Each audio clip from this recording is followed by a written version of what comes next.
Bye-bye, Luistro. Heto kakapasok lang, iyak malala na utakan ng abogado ni VP sa wakas. Makukulong na.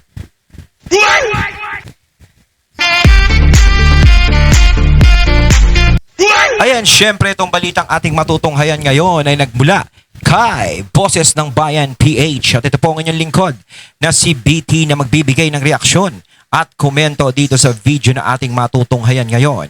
At huwag na natin pagtagalin at sabay-sabay na nating panoorin ang laman ng video na hatid sa atin ni Boses ng Bayan PH at bibigyan natin ng reaksyon ang balitang ito. Pasok! Pag-usapan din po natin, ito po, no, yung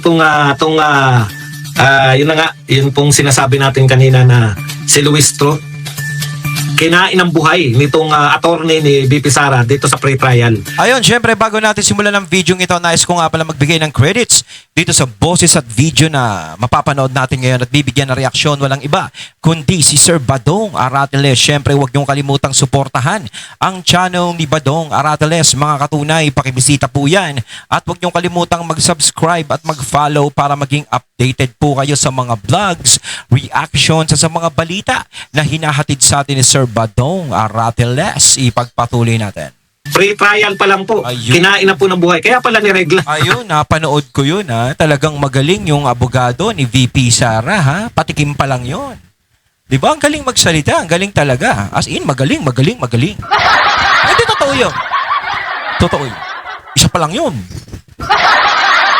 Di ba marami? Kaya pala to niregla to si etong si Kapunan dahil po sa pahiyang-pahiya po sila sa pre-trial. Pero Oo, bago ang mainit lahat nga daw mga ulo kaboses, kung bago ka pa lang dito sa aming channel, Boses ng siguraduhin Bayan nakasubscribe ka na at pindutin ang notification bell para hindi ka mahuli sa mga Subscribe, maiinit, click that makabuluhan notification bell, at mga napapanahong balita at videos namin. Okay, pag-usapan natin, no? Pasensya na po kayo kung wala akong mikropono katulad ng sinabi ko kasi po nawala po sa hindi ko po alam kung saan ko po na itabi. Mamaya sigurong gabi okay na yung ating mikropono. Mag-1 lang po kayo kung okay naman yung ating boses. Ayun, ako ipipress ko. Kung, One. sapat-sapat Malinaw naman. naman, Sir Badong. Malinaw. Okay, 1-1 lang po. Okay, pag-usapan po natin, no? Wala. Mukhang pangit ang ating sounds. Wala kayong 1. Teka, maghagilap muna ako ng mikropono kung hindi po kayo magwawan. Echo lang siya. Hindi muna natin ituloy. Sayang naman yung dinadaldal ko. Kung ako po ay hindi nyo naman pala naririnig. Okay, yan. Marami na po nagwawan. Maraming salamat po sa inyong magbibigay sa akin ng feedback. One. Simula na po tayo ngayon. Ngayon na po tayo mag-start. Ulit take 2. Hindi, wag na take 2. Simulan na talaga natin. Ito po, no? Napakarami pong naganap na habang ako po ay nasa Hong Kong. Pasensya na po kayo, ganun talaga. Wow. Sinelebrate lang po natin yung ating birthday kahapon, no? Wow. Kaya po tayo ay napapunta sa Hong Kong. Tsaka first time po yan. Ang maganda po, konting kwento.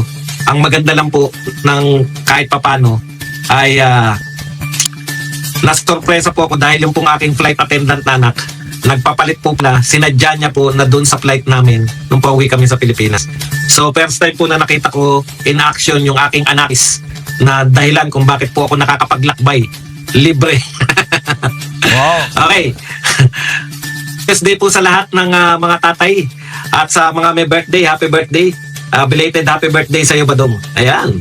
Okay, ito na po, no? Napakagandang balita po nito para sa atin dahil ito pong mga abogado, yung chief prosecutor po, ayon po dito sa balita ng politiko, ay kinain ng buhay. O, hindi po ito kakampi natin. Ito pong politiko ay kalaban po natin yung may-ari nito.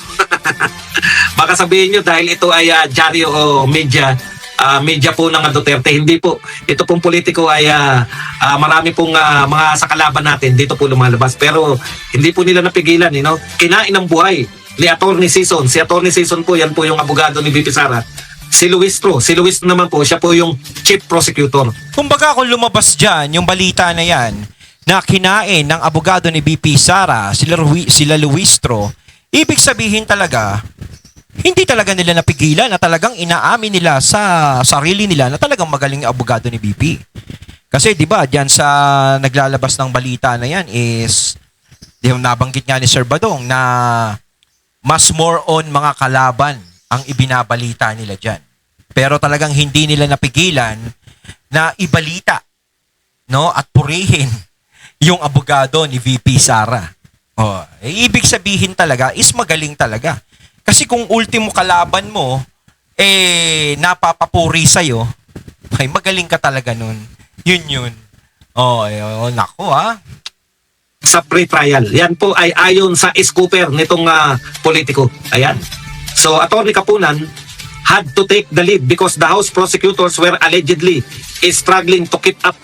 Ayan po, kaya napilitan po si Kapunan na siya na po yung damihan niya, yung dagdagan niya, yung po kasing mga private prosecutor sa mga nagdaan pong dalawang ano po natin, hindi po sila talaga yung nagtitake ng lead eh. No, yung talagang government o yung House of Representative Chief Prosecutor po talaga, lalo na sa mga ganyan pa lang po, pre-trial pa lang. Pero dahil nga nilalampaso sa bagal ba naman magsalita ni Luis pa lang yan. Alam niyo po, yung mga declamation po na yan, pag hindi ka po sanay, matagal ka na pong hindi nakikipag humarap sa korte dahil congresswoman ka na eh. Ang projection mo, napakagaling mo.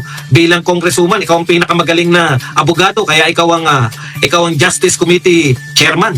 At saka at the same time, ikaw yung ginawang Chief Prosecutor. Pag sinabi Chief Prosecutor, no? Ikaw yung pangunahin. Hindi po dapat si Kapunan dahil po si Kapunan, no? Si Kapunan po, alalay lang dapat dahil private prosecutor sila. Yun nga yung sinasabi ni Sir Badong, 'di ba? Sa tagal na hindi na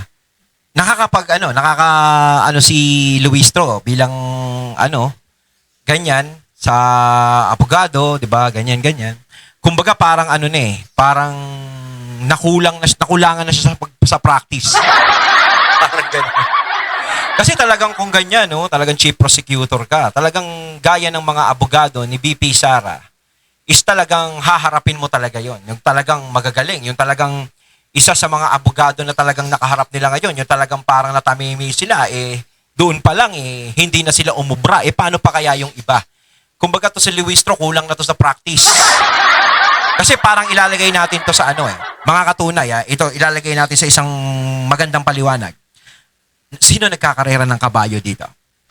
Hindi yung video karera, yung totoong karera ng kabayo. Doon natin ilagay. Halimbawa, may kabayo.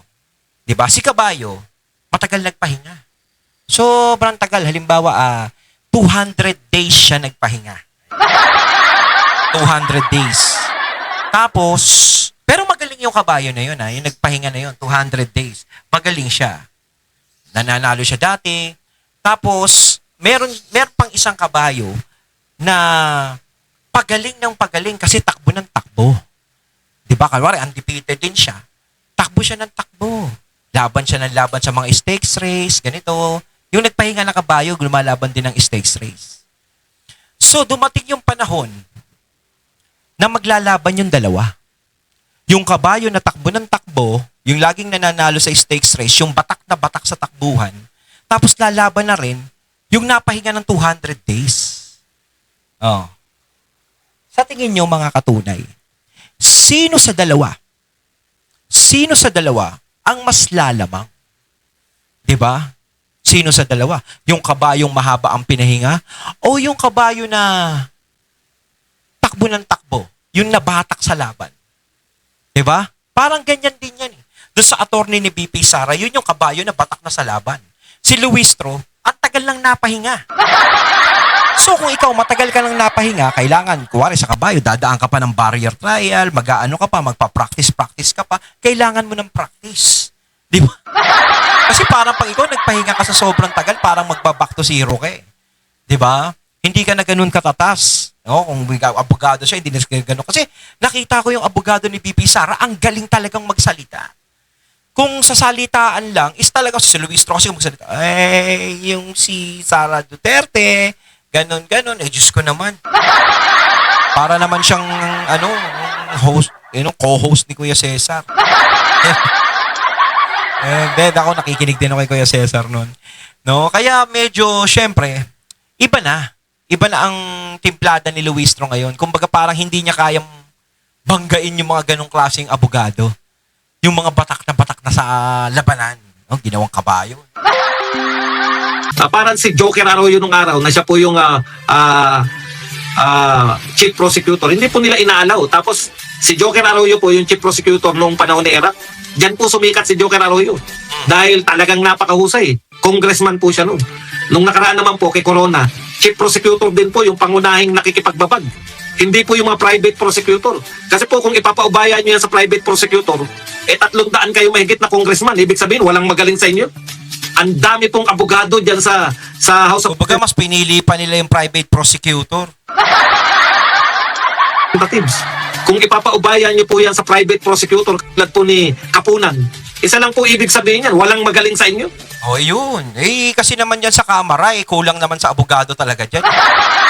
Hindi totoo lang, di ba?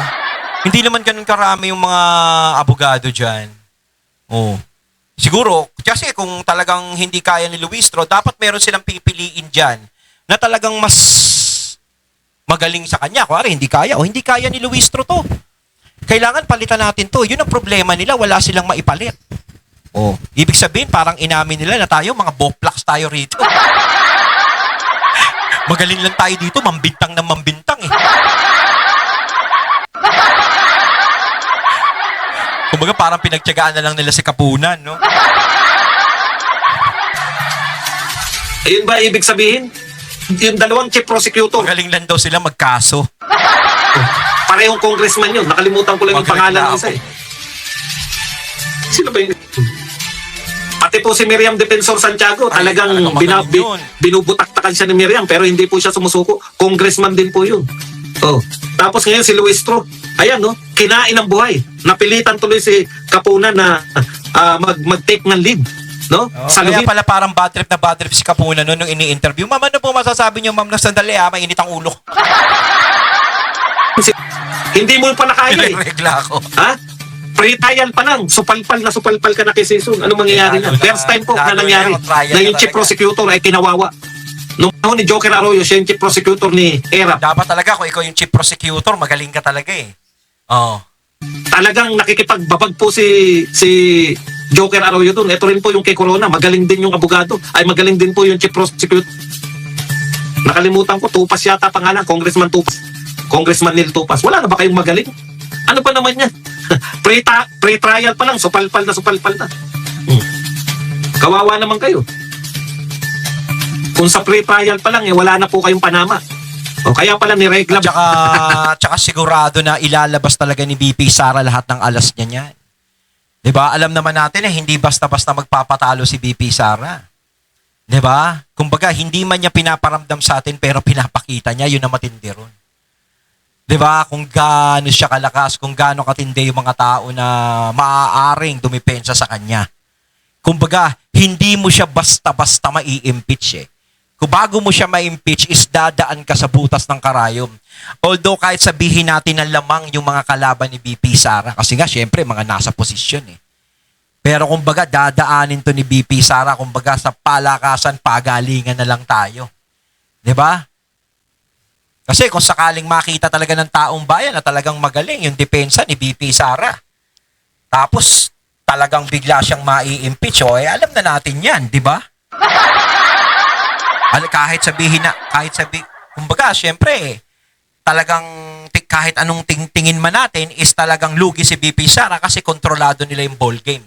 Pero syempre, dito sinasabi ko na hindi nila basta-basta na mai-impeach si BP Sara ng ganun-ganun na lang. Sigurado kung magkakaroon man niya ng mga didepensa sa kanya, 101% na talagang gagawin talaga nila lahat at hindi basta-basta, talagang dekalibre talaga yung mga haharap sa kanila. Kaya po pala biglang niregla itong si Manang Lorna Kapunan. Kumbaga sa no, pag ini-Englishan ka, dumudugo ang ilong mo. Diyan naman dumugo ang sensor.